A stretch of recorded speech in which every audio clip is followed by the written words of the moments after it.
हाँ, तो बच्चों नमस्कार। तो आपका बायोटेक चैनल स्वागत है। तो बच्चों, जैसा कि बायोटेक जो चल रहा आपका बड़ा इम्पॉर्टेंट पॉइंट है, वो हम बार बार करें। बायोटेक जो होता है ये आपके जैसे आप जब नीट एग्ज़ाम देने जाएंगे, जो है वो नीट की परीक्षा देने जाएंगे, या आप सीबीएसई और आईसीएसई और इसके अलावा जितने स्टेट बोर्ड के परीक्षा है, वो इसमें आप जहाँ जहाँ जाएंगे तहाँ तहाँ आपको बायोटेक संबंधित क्वेश्चन आपसे पूछा जाएगा, जो है वो।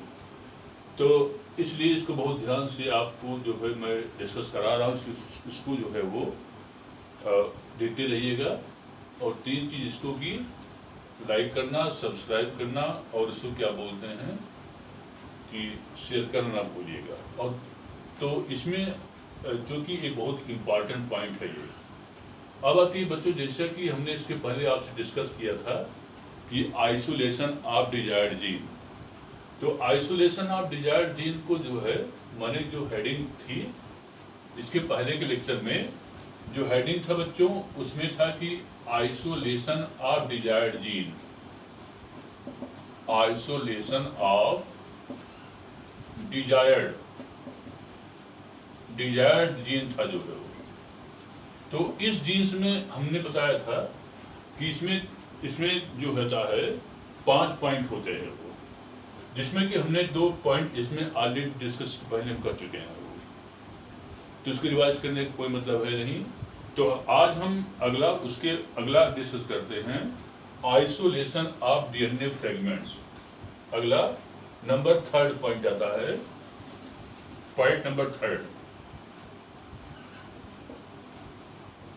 आइसोलेशन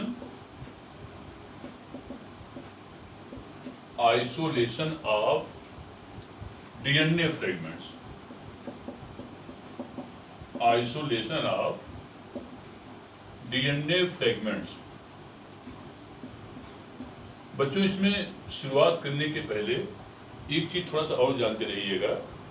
जो रिकॉम्बिनेंट डीएनए होता है वो, माने जिसको कि आरडीएनए बोलते हैं शॉर्ट में, यह रिकॉम्बिनेंट डीएनए होता है वो। तो रिकॉम्बिनेंट डीएनए का सबसे पहले अणु जो तैयार किया था वह जो है पालबर्ग एक साइंटिस्ट थे जो है वो। इन्होंने 1972 में रिकॉम्बिनेंट डीएनए का पहला अणु इन्होंने तैयार किया था, और इनको केमिस्ट्री का वाल्टर गेटर और सेंगर माने दो वैज्ञानिक थे, उनके साथ इनको मिलकर के नोबेल का इनको अवार्ड मिला था जो है वो। नोबेल अवार्ड जो है इनको दिया गया था जो है वो। अब आती है कि बड़ा इंपॉर्टेंट पॉइंट है कि डॉक्टर पालबर्ग जो है इन्होंने सबसे पहले रिकॉम्बिनेंट डीएनए को जो है वो इन्होंने इसको बनाया जो। अब आती है कि बच्चों आइसोलेशन ऑफ डीएनए फ्रेगमेंट्स है क्या चीज जो है वो।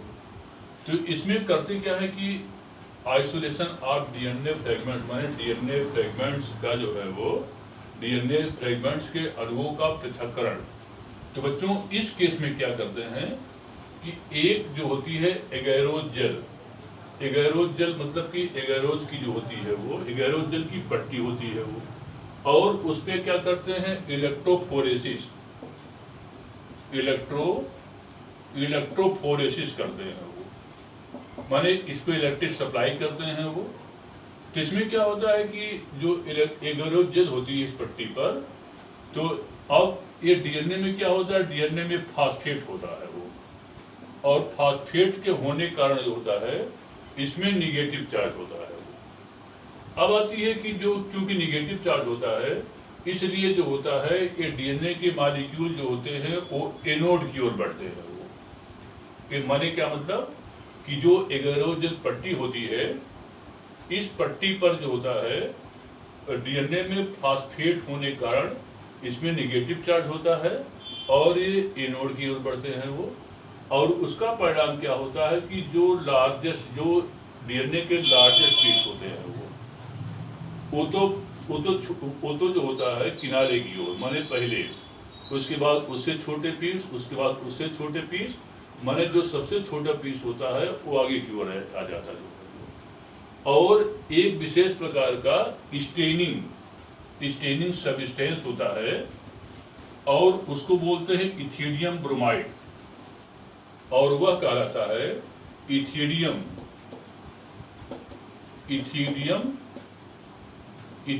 ब्रोमाइड होता है वो। तो इथिडियम ब्रोमाइड से क्या करते हैं कि जो डीएनए होता है उसको हम स्टेन कर लेते हैं। माने जो इथिडियम ब्रोमाइड जो होता है उससे स्टेनिंग माने क्या, माने रंगने काम पे किया जाता है वो। तो इथिडियम ब्रोमाइड जो होता है उससे हम स्टेनिंग कर लेते हैं। तो बड़ा इंपॉर्टेंट पॉइंट होता है कि what is ethidium bromide. Ethidium bromide is a type of the stain substance, और वो क्या काम करते हैं डीएनए का, उससे हम स्टेन कर लेते जो है वो। अब आती है कि इतने पॉइंट किसके रहे, इतने पॉइंट जो होता है इसको बोलते हैं isolation of the DNA fragments होता है वो। अब आती है अगला हेडिंग होता है formation of DNA RNA hybrid, isolation of desired gene. Isolation of desired gene का बच्चों नेक्स्ट पॉइंट होता है और उसको बोलते हैं number 4th point. Number 4th point होता है formation of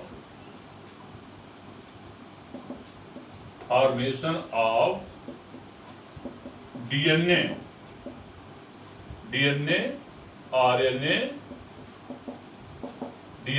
RNA hybrid, formation of DNA RNA hybrid. तो ये डीएनए और आरएनए जो होता है दोनों न्यूक्लिक एसिड होते हैं वो। तो अब आती है कि ये न्यूक्लिक एसिड होते हैं वो। तो इसमें क्या होता है कि ये क्या होता है कि जो डीएनए का सेगमेंट्स होता है वो, तो इसको क्या करते हैं कि देखिए सेगमेंट्स ऑफ डीएनए मॉलिक्यूल होता है वो। तो करते क्या है कि इसका डीनेचुरेशन इसको बोलते हैं डीनेचुरेशन।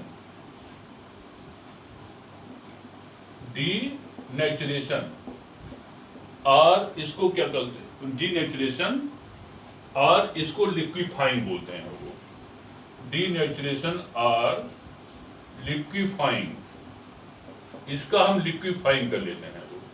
तो लिक्विफाइंग में क्या होता है कि डीएनए के दोनों स्ट्रैंड जो होते हैं अलग हो जाते हैं। अब आती है जब दोनों स्ट्रैंड अलग हो जाते हैं तो अब क्या होता है कि ट्रांसक्रिप्शन प्रोसेस, एक प्रोसेस होती है उसको बोलते हैं transcription process.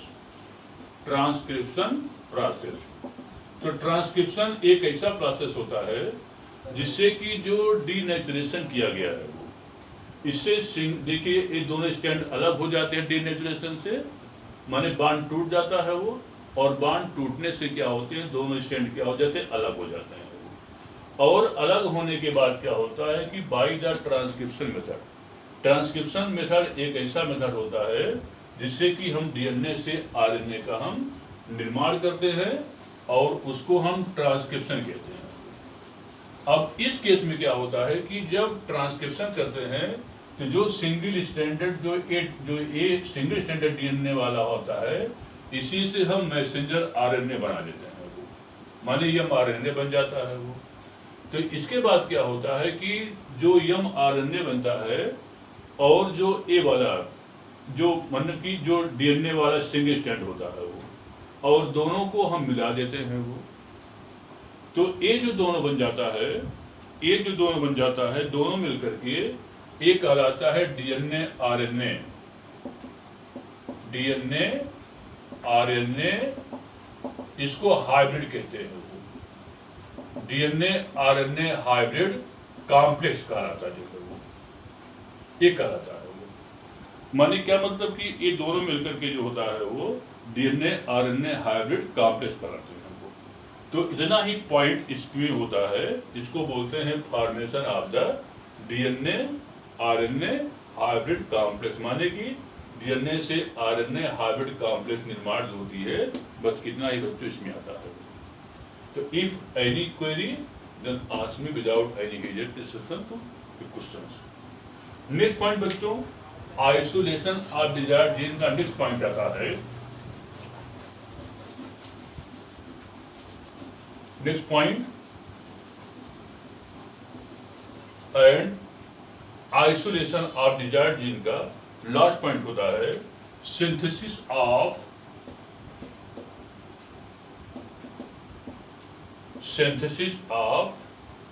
Double standard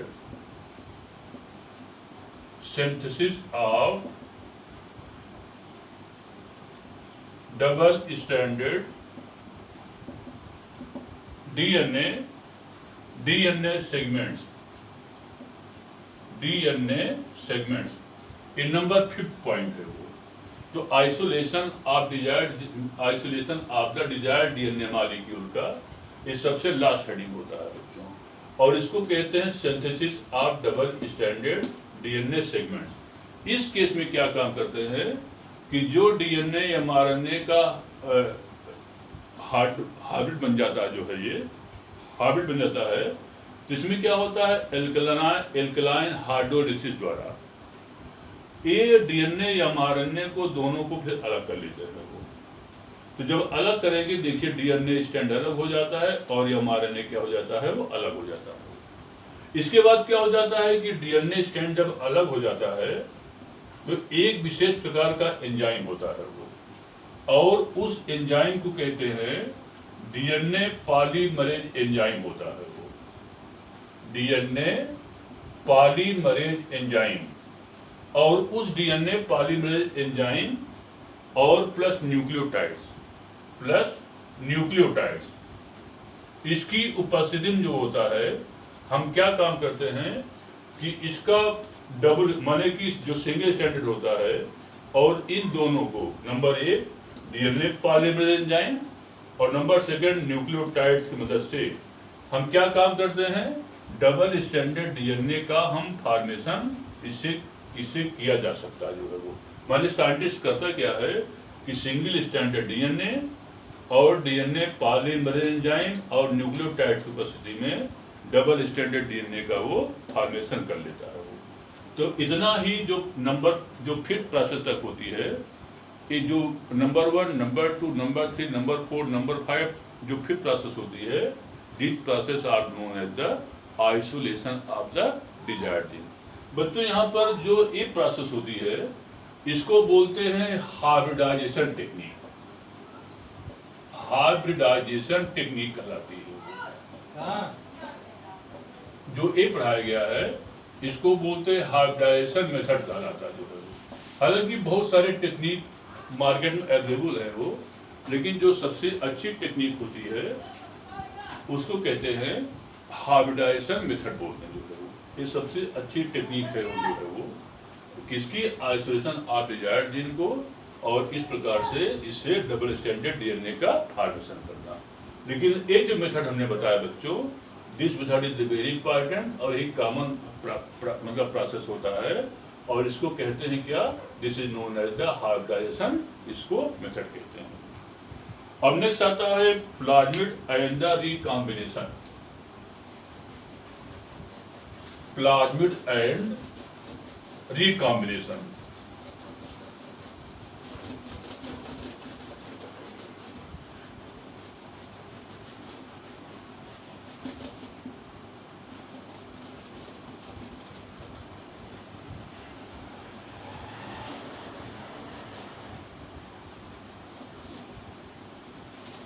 plasmid and recombination.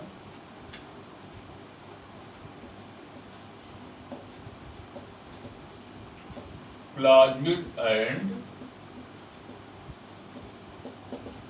Recombination. देखिए, तो प्लाज्मिड असल में अगली हेडिंग होती है प्लाज्मिड एंड द रिकॉम्बिनेशन, और इसका होता है नंबर 2 जिसकी साइड हेडिंग होती है सिलेक्शन ऑफ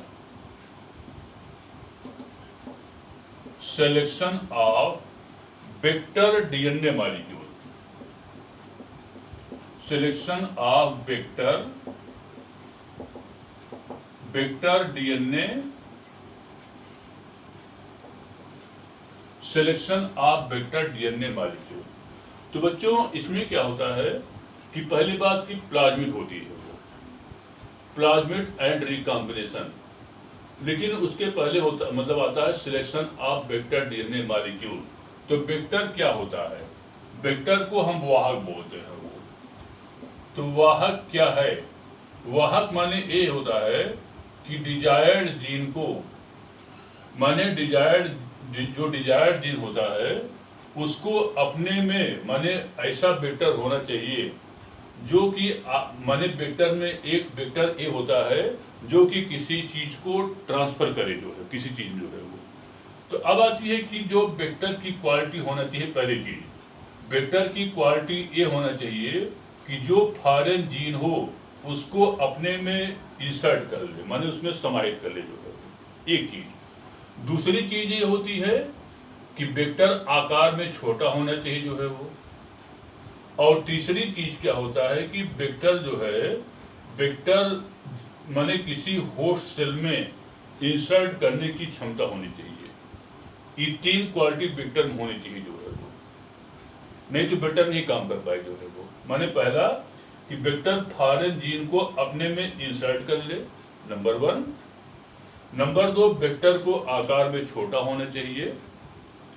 और नंबर 3 जो होता है, वेक्टर जब होस्ट सेल में, माने वेक्टर को होस्ट सेल में इंटर करने की क्षमता होनी चाहिए। तो अब आती है कि जो एक वेक्टर होता है, इतनी बातें हैं, जो है वो। अब आती है कि तो वैज्ञानिक क्या काम करते हैं कि एक होता है प्लाज्मिड होता है वो, प्लाज्मिड। तो प्लाज्मिड बच्चों है क्या चीज, जो है वो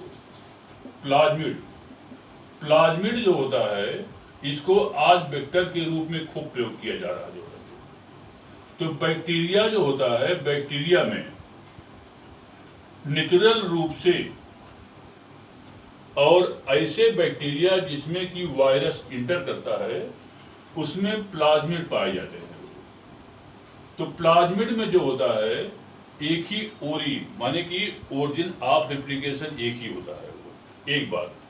और दूसरी बात, जो प्लाज्मिड होता है यह एक्स्ट्रा न्यूक्लियर माने एक्स्ट्रा न्यूक्लियर जेनेटिक मटेरियल होता है वो, एक्स्ट्रा न्यूक्लियर जेनेटिक मटेरियल होता है वो।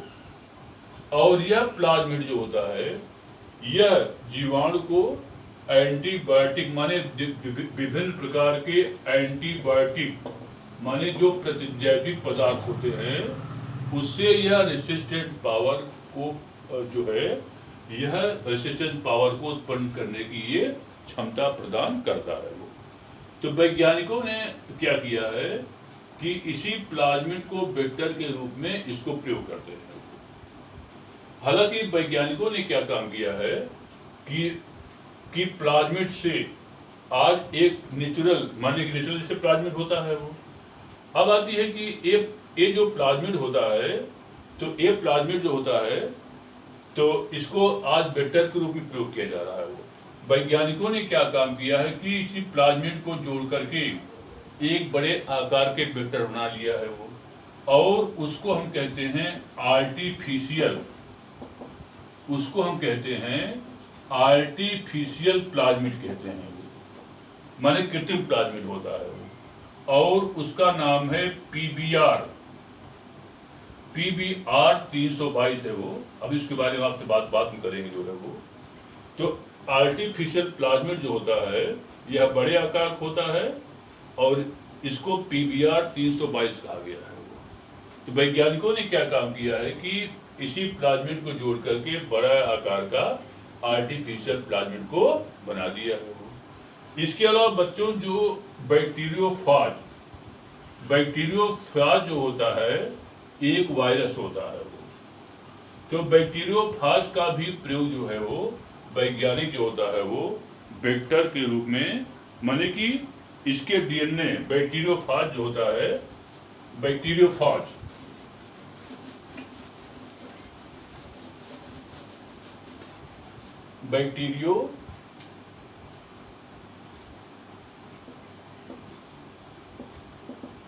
बैक्टीरियोफाज असल में यह एक वायरस होता है वो। और इसको बोलते हैं बैक्टीरिया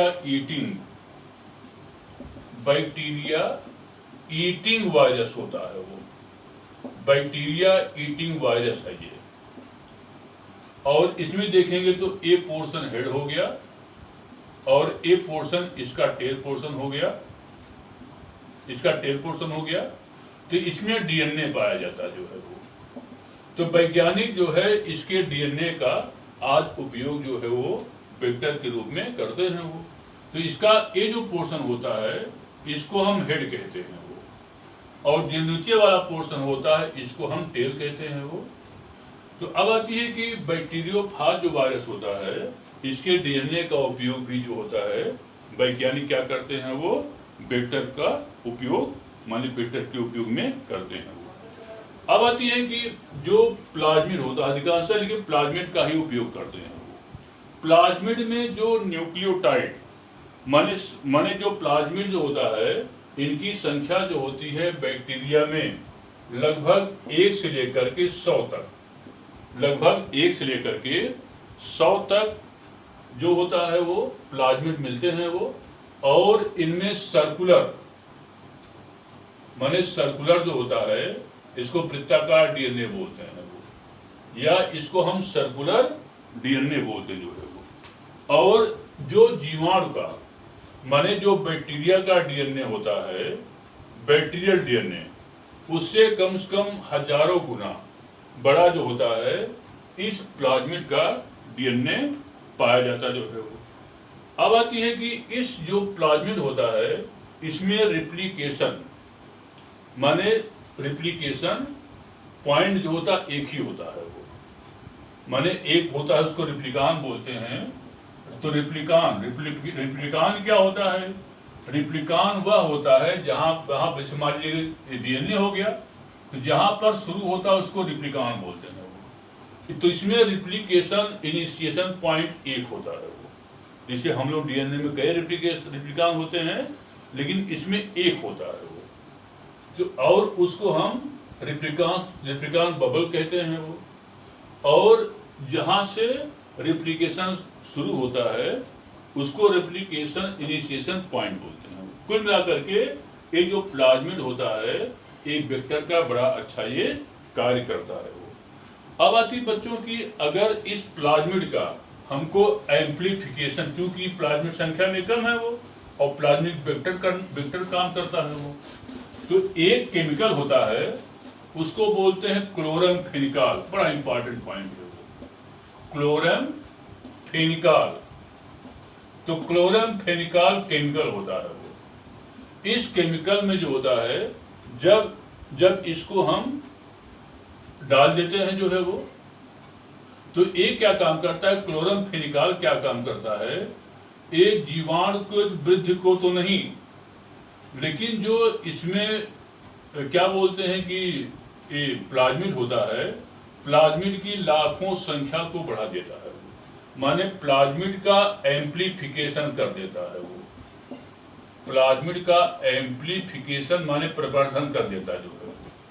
तो कुल मिलाकर के क्लोरम फेनिकॉल जो होता है वो प्लाज्मिड के एम्प्लीफिकेशन में क्या काम करता है? ये सहायक होता है वो। अब क्या काम करते हैं कि एक होता है टेक्निक और उसको कहते हैं सेंट्रीफ्यूगेशन टेक्निक कहते हैं वो।